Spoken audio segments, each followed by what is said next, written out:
하고 여러분, 한 주 동안도 잘 지냈지요? 오늘은 제 10주차 강의를 맞이했습니다. 참 세월이 빨리 지나가는 것 같아요. 조금 힘들고 어려운 상황이지만 벌써 10주차 강의를 우리가 맞이하게 됐습니다. 이 코로나19가 빨리 좀 종식되기를 기대했는데 그것이 참 오래 가서 참 모든 사람들이 너무나 힘들고 어려운 상황에 처해 있는 것을 볼 수가 있습니다. 참 답답하고 힘이 들지만 그러나 또 우리가 힘내서 수업을 또 잘 받는 것도 필요하다고 생각이 됩니다. 지난 시간에는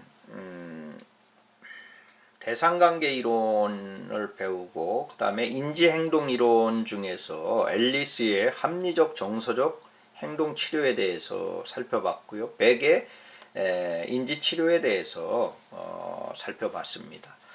자, 오늘은 놀이치료에 대해서 이제 좀 살펴볼 텐데, 이 5장의 그 아동상담의 주요 기법은 몇 가지 이렇게 나누어져 설명을 하고 있습니다. 목차를 좀 살펴보면, 자, 목차 제1절을 보면 놀이치료에 대해서 나와 있고요. 놀이치료의 기초, 놀이치료의 정의, 놀이치료의 목적, 또 놀이치료적 힘, 놀이치료의 발전 배경이라든지 또 놀이치료의 이론, 또 놀이치료의 구성 요건, 놀이치료의 과정, 놀이치료의 치료적 방법, 또 부모 상담, 치료적 태도와 반응, 이런 것들에 대해서 설명을 쭉 하고 있고, 제2절에서는 모래놀이 치료에 대해서 설명을 하는데, 모래놀이 치료의 정의가 어떤 것이냐, 모래놀이 치료의 발전 배경은 어떤가, 또 모래놀이 치료의 방법 및 특징은 어떤 것이 있는가, 또 모래놀이 치료의 구성 요소, 또 모래놀이 치료의 치료자로서의 역할이 무엇인가, 또 전이와 역전이, 또 모래놀이 치료 과정에 대해서 이렇게 설명을 쭉 하고 있습니다. 그 다음에 제3절은 미술 치료에 대해서 이렇게 설명을 하고 있어요. 미술 치료의 개념과 역사적 고찰. 그래서 첫째로 미술 치료의 개념과 특성에 대해서 설명을 하고요. 두 번째는 미술 치료의 역사에 대해서 설명을 하고 있습니다. 두 번째는 미술 치료의 실제에 대해서 설명을 하는데요. 미술 치료의 대상, 또 미술 치료의 기능, 미술 치료를 위한 준비 사항, 또 미술 치료의 과정, 미술 치료의 기법, 이런 것들에 대해서 3절에서는 설명을 하고 있습니다. 그래서 우리가 오늘은 제1절 놀이치료 중에서 좀 여러분 지루하고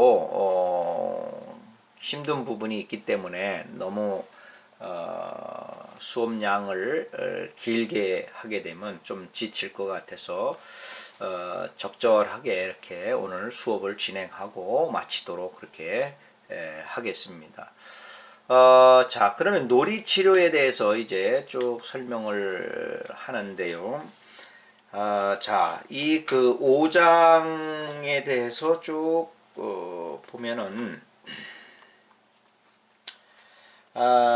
그 목차에서 뭐 살펴봤습니다만은 아동 상담의 대표적 기법인 놀이치료, 모래놀이 치료, 또 부모놀이 치료, 게임놀이 치료, 미술놀이 치료에 대해서 이렇게 설명을 쭉 하고 있어요. 다양한 놀이치료 기법만을 제시하는 것이 아니라 이 기법들이 어떠한 치료 과정을 거쳐서 치료적 효과를 줄 수 있는지를 교재에서 상세하게 기술하고 있는 것을 볼 수 있습니다. 이 기법들은 인간의 시각이나 촉각이나 감각의 요소를 활용해서 인간의 잠재력을 활성화시켜서 문제 해결에 접근하고자 이렇게 노력을 했고요. 가장 기본적인 사회적 관계인 부모-자녀 관계에 대한 최근의 치료 방법도 잘 소개하고 있습니다. 비구조화된 놀이치료 기법에서 구조화된 놀이치료 기법까지 소개를 해서 놀이치료의 전반적인 추세와 흐름을 우리가 이해하도록 도움을 주는 그러한 장이라고 할 수가 있습니다. 자, 그러면 제1절 놀이치료를 살펴보면, 자, 놀이치료의 기초를 우리가 바로 알아야 됩니다. 자, 놀이치료의 기초 중에서 아동에 대한 관점을 바로 이해해야 된다고 하는 것을 우리는 잊지 말아야 됩니다. 자, 모든 아동은 일상생활에서 즐거움을 발견하고 경험을 합니다. 이런 규칙은 늘 어른들이 유념을 잘 해야 될 부분이에요. 왜냐하면 아동이 과제를 완성하도록 어른들이 재촉을 하게 되고 또 이 아동들이 성장하도록 내몰릴 때에 아동은 이 즐거움을 박탈당하게 되는 거죠. 이 아동이 어떤 것을 하려고 하는데 부모나 또 선생님이나 상담자가 그 아동에게 재촉을 한다든가 또 빨리빨리 하라고 이렇게 한다든가 하게 되면 아이가 즐겁게 하려고 하다가도 이제 재촉과 교사나 부모의 성화에 못 이겨서 즐거움을 빼앗기게 되는 거죠. 그러면 아이가 즐겁게 해야 될 놀이, 또 즐겁게 해야 될 공부, 즐겁게 해야 될 그러한 배움에서 실증이 나게 되고 싫어하게 되는 그러한 결과를 가져오게 되는 거죠. 그래서 그 아동이 여유로움, 즐거움, 그리고 그 아동에 대해 참아줄 줄 아는 그러한 교사, 그래서 잘 기다려줘야 됩니다. 그래서 아동 자신의 내적 그 힘을 기를 수 있는, 그래서 그 아이가 여유롭게 즐겁게 또 참아줌으로 인해서 잘 그것을 해결해 나가고 또 문제를 풀어나가는데 이렇게 그 지장이 없도록 그렇게 해야 된다고 하는 거죠. 그걸 방해하는 것이 바로 뭐예요? 어른이라는 거죠. 자, 정상적으로 성장하는 아동이라면 일상에서 즐거움을 알고 기쁨으로 가득 차 있어야 합니다. 이런 경험을 통해 아동은 창의적이고 개방적 사고와 세상의 신비와 호기심, 또 뭐 가치, 그리고 사랑, 이런 것들을 배울 수 있게 되는 거죠.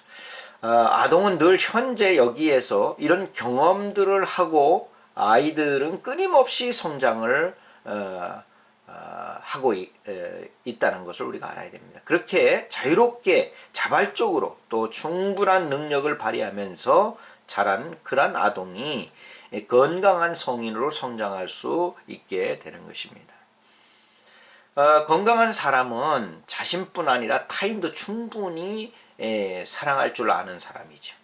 만일 아동이 성장 과정 중에서 이런 능력의 제한을 받게 된다면, 그래서 아동의 내적 또 외적으로 끊임없는 성장과 변화에 장애를 받게 된다면 어른은 아동의 건강한 성장을 위해서 다각적으로 도움을 주어야 한다라고 하는 것을 기억해야 됩니다. 이것이 바로 아동에 대한 올바른 관점이라는 거죠.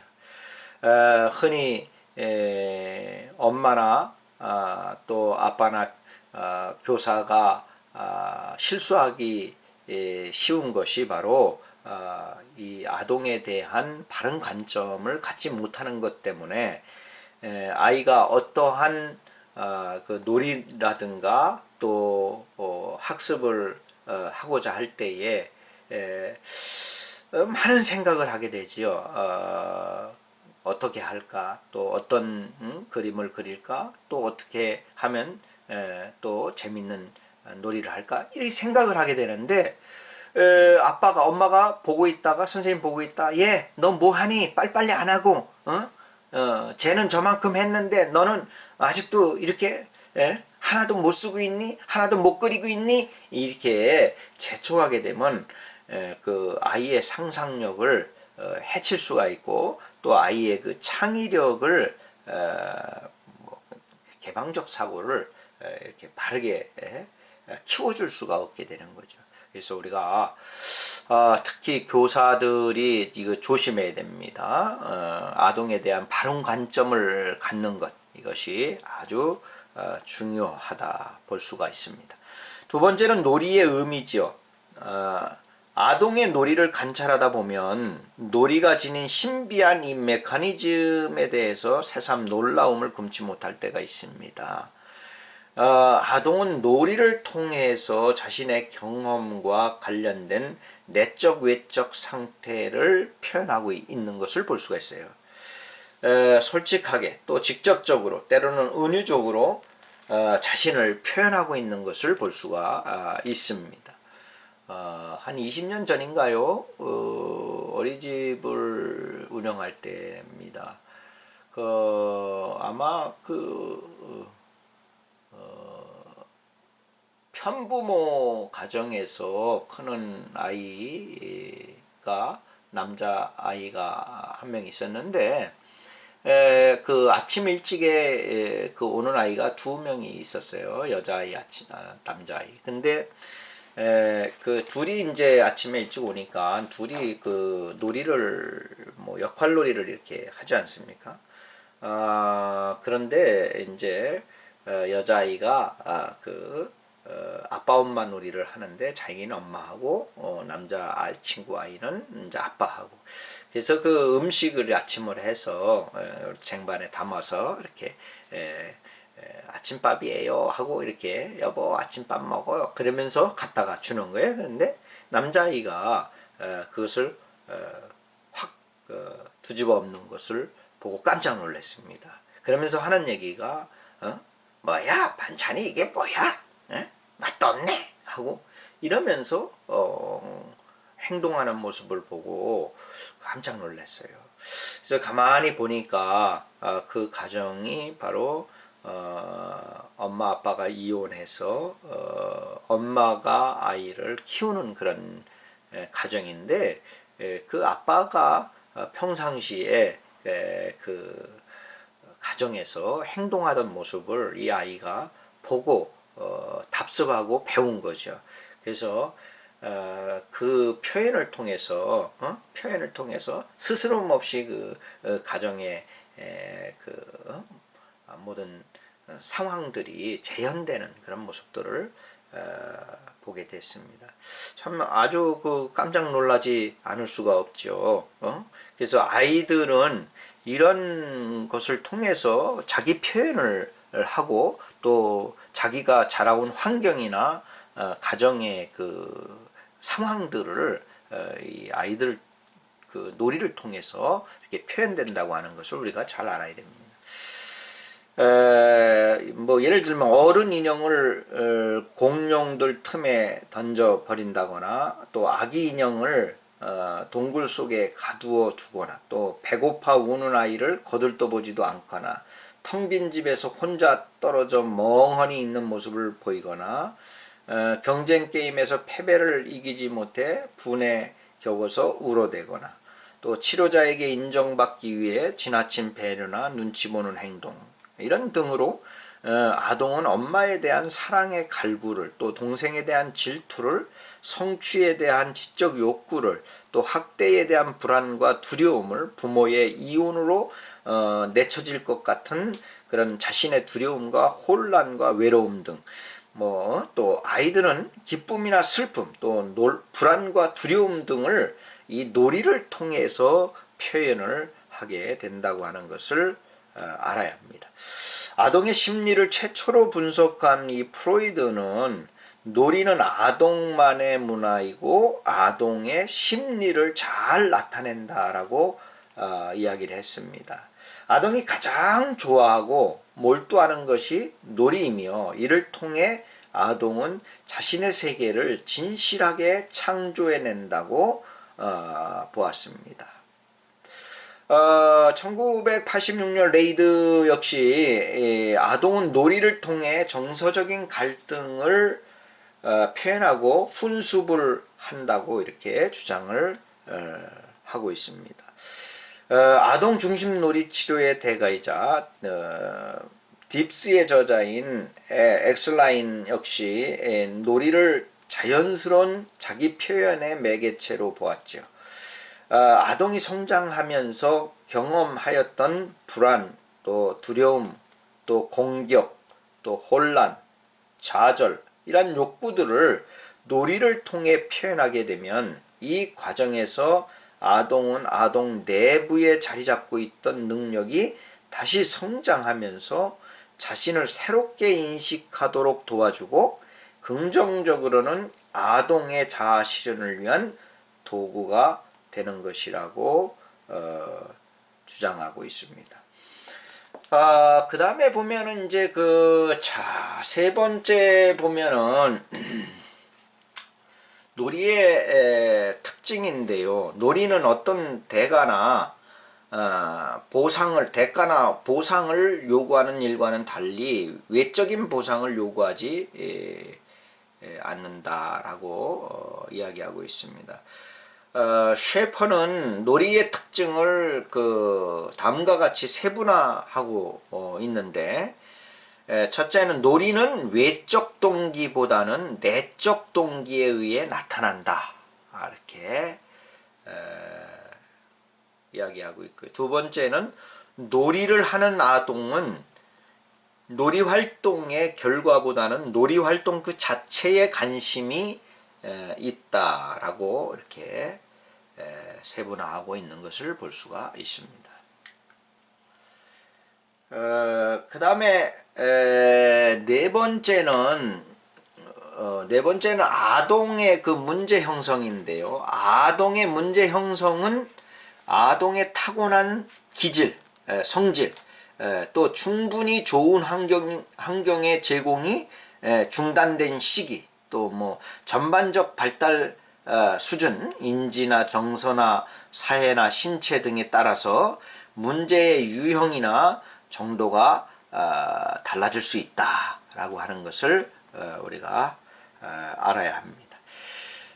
그 다음에는 이제 이 놀이치료의 정의를 보면, 아동은 성인과 달리 자신의 생각과 감정에 대한 자각을 언어화하기 쉽지 않습니다. 아동의 놀이는 아동의 생각이고 감정이자 언어인 것을 알아야 합니다.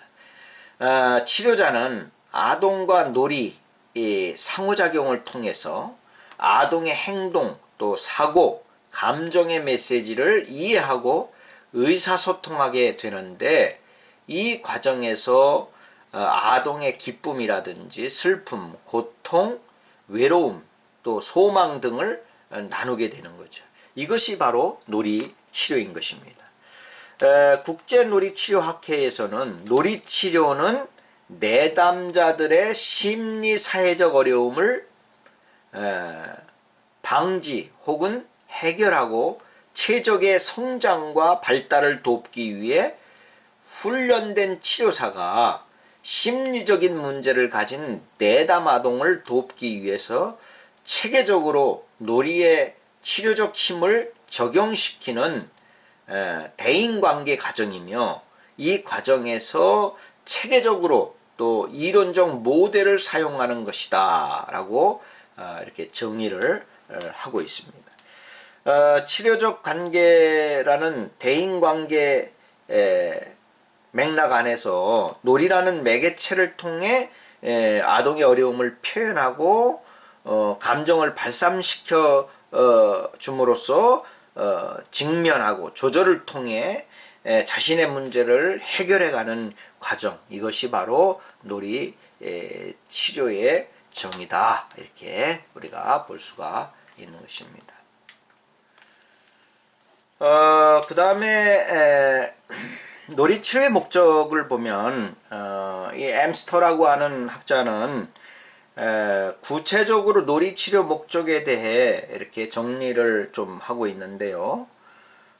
첫째는 아동이 보이는 문제와 갈등에 대한 이해와 평가를 내리는데 도움을 준다. 그 다음에 두 번째는 아동과 치료자와의 치료적 관계 형성을 맺도록 이렇게 한다. 그 다음에 세 번째는 아동이 방어를 극복하고 불안을 다루기 위한 매개체를 제공한다라고 볼 수가 있고요. 그 다음에 네 번째는 아동의 감정을 언어로 표현하도록 이끌어 준다. 그 다음에 다섯 번째는 아동이 무의식적인 감정과 수반되는 긴장 또 불안을 놀잇감을 통해 표현하여 완화하도록 도와준다. 그 다음에 여섯 번째는 궁극적으로는 아동이 치료실 밖의 상황에서도 잘 적응할 수 있도록 하는 것이다. 이것이 바로 놀이치료의 목적이다 라고 볼 수가 있습니다. 이와 더불어서 아동이 실제적으로 관계 맺고 있는 그 환경적인 부분도 개선하는 것이 놀이치료의 목표가 될 수 있습니다. 아동은 환경과 끊임없이 상호작용하고 있기 때문에 놀이치료로 아동의 적응력이 변화하면서 가족이라는 환경과 유치원 또 뭐 학교 학원 등 다른 사회적 주변 환경과의 협조를 요청하고 변화시키는 것도 중요한 치료 목표가 될 수가 있습니다. 그래서 부모 상담에 관해서는 뭐 다른 장에서 이렇게 논하고 있으니까 그 부분은 넘어가도록 하겠습니다.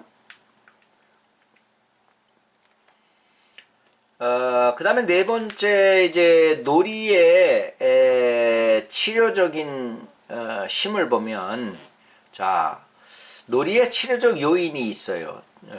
치료적 요인들을 보면 저항의 극복, 의사소통, 숙달, 또 창조적 사고, 정화, 소산, 역할놀이, 공상, 시각화, 또 은유적 가르침, 애착 형성, 관계 증진, 또 긍정적 정서, 발달상 두려움 극복, 뭐 게임놀이 이런 그 치료적 요인들이 있는데 이런 것들을 통해서 유익한 결과가 오게 되는데 저항을 잘 극복을 하게 되면 작업동맹을 맺게 되고 그 다음에 의사소통을 잘 하게 되면 이해하게 되는 거죠. 그리고 놀이치료를 잘 숙달하게 되면 자아 존중감이 생기게 되죠. 왜? 내가 잘할 수 있구나 이런 자아 존중감이 생겨나게 되는 거죠. 그 다음에 문제 해결, 정서적 이완, 또 외상 적응, 새로운 행동, 습득과 공감, 또 공상적 보상, 통찰력, 애착, 자아 실현, 자아 존중, 친밀감, 이 관계 증진이 되게 되면 이런 것들이 늘어나게 돼. 그 다음에 긍정적 정서, 자아 활성화가 되게 되고, 그 발달상 두려움을 극복하게 되면 이 아이가 성장하게 되고 발달하게 되는 거죠. 그리고 게임놀이를 통해서 뭐예요? 자아 강화가 되고 사회화가 되는 거예요. 소셜리제이션이 된단 말이죠. 그래서 아이들이 이 게임놀이를 하면서 어떻게 하게 됩니까? 혼자만 놀던 아이가 어린이집에 와가지고 친구들하고 같이 놀이를 하다 보면 게임놀이를 하다 보면 양보하기도 하고 또 서로 이해하기도 하고 이렇게 하게 돼요. 혼자만 놀던 아이가 이게 처음엔 잘 안 돼요. 왜요? 사회화가 되질 않았기 때문에 다 제 것이죠. 그리고 다 자기 것이라고 이렇게 하게 되죠. 근데 이제 4세 정도, 3세, 4세 정도만 돼도요, 이 게임놀이나 이런 걸 통해서 어린이집에 와서 소셜리제이션이 된 아동은, 이 사회화가 된 아동은 어떻게 되냐, 좀 빌려주자. 그러면은 선생님이 그렇게 하면, 알았어. 그래, 빌려줍니다. 그리고 기다려주고요. 이게 사회화거든요. 그래서, 잘 친구들과 또래 집단에서, 무리 없이 잘, 보내게 되고 관계 형성을 잘 갖게 되는 것을 볼 수가 있는 겁니다. 그래서 이 놀이의 그 치료적인 힘이 대단합니다. 예? 그래서 이 치료적 요인들을 통해서 이런 좋은 유익한 결과들을 가져온다고 하는 거예요. 그래서 놀이 치료가 굉장히 아이를 변화시킬 수 있는 그러한 것들이 많이 잠재되어 있다는 것을 볼 수가 있어요. 그러니까 그 파워가 대단한 거죠. 요즘 아이들 그 놀이 치료를 많이 하잖아요. 좀 문제 있는 아이들 또 그 여러 가지 발달이나 이런 장애가 있는 아이들 보면은 놀이 치료를 통해서 아이가 많이 발달을 해가는 것을 볼 수가 있습니다. 좋은 쪽으로 발달을 하게 되는 거죠. 이것이 놀이 치료적인 힘입니다. 대단한 힘이죠. 그래서 이 그 놀이 치료에서 치료라는 아동이 단순히 노는 것으로 치료되는 것이 아니라 놀고 나서 즐겁고 개운한 감정으로 정화된 느낌을 가질 수 있지만 치료라는 것은 단순한 정화의 느낌뿐 아니라 아동의 증상이나 문제가 해결되어야 하는 것입니다. 그런데 치료자와의 상호적인 대인관계를 통해서 놀이를 경험하는 아동은 슬프고 외로운 감정이 감소되고 충동적 행동이 조절되고 교정적 정서 경험을 하게 되는데 이는 치료자가 놀이에 치료적 힘을 활용하고 적절한 개입을 적용하기 때문이다 라고 볼 수가 있습니다. 쉐이퍼는 그 놀이의 치료적 요인에 대해서 이렇게 표와 같이 이렇게 설명하고 있는 것을 볼 수가 있습니다.